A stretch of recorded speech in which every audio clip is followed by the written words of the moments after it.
Teman-teman sekalian yang dirahmati Allah Subhanahu wa taala, yang semoga selalu dijaga hatinya oleh Allah Subhanahu wa taala agar selalu thiqah billah, agar selalu percaya dan yakin kepada Allah Subhanahu wa taala.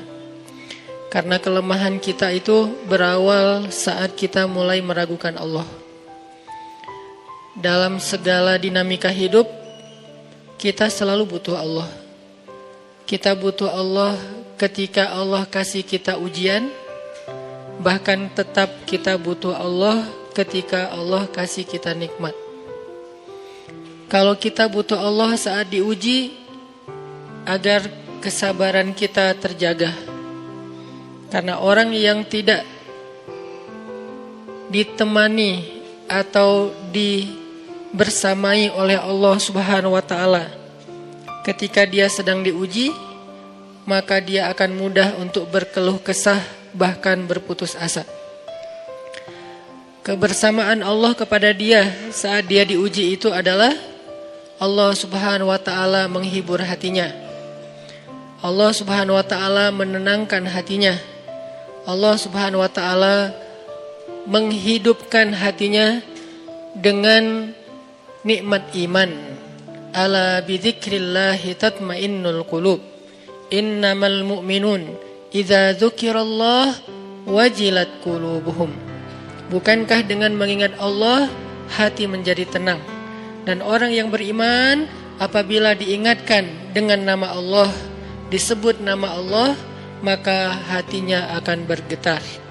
Ini bentuk Allah membersamai hambanya ketika dia dalam keadaan diuji. Allah menghiburnya dengan kalimat, alam yajidka yatiman fa'awa, wa wajadaka dhallan fahada, wa wajadaka ailan fa'aghna. Allah menghiburnya dengan kalimat, inna a'tainakal kautsar. Allah menghiburnya dengan kalimat, kalla saya'lamun, summa kalla saya'lamun. Allah menghiburnya dengan kalimat, la tahzan, innallaha ma'ana. Ini adalah ketika Allah membersamai seorang hamba saat dia dalam keadaan diuji.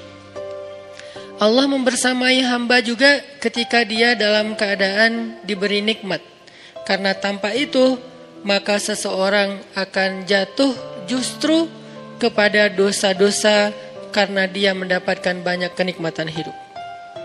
Kalau Allah Subhanahu wa taala tidak menjaga dia saat dia diberi nikmat, maka nikmat itu justru menjadi jalan bagi dia untuk terjerumus kepada banyak dosa. Justru nikmat itulah yang menjadi penghalang bagi dia untuk mengingat Allah. Karena dia sibuk menikmati hidupnya, akhirnya dia terhalang dari mengingat Allah tepat waktu. Sibuk menikmati hidupnya, terhalang dari Allah untuk bangun tengah malam. Karena dia tidurnya larut. Kenapa tidur larut? Karena terlalu banyak yang harus dia nikmati sebelum tidur.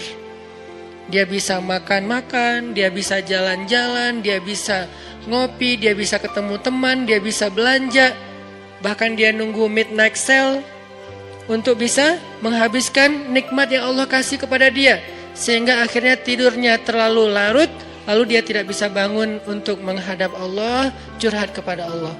Hal yang selama ini dia lakukan justru ketika dia diuji oleh Allah. Ketika diuji oleh Allah, mudah bagi dia bangkit tengah malam, curhat, sujud panjang, menangis dalam doa. Ketika Allah kasih nikmat, curhatnya hilang, malamnya lelap, sampai bahkan subuhnya juga kelewat. Ini kalau Allah enggak membersamai seorang hamba ketika dia diberi nikmat.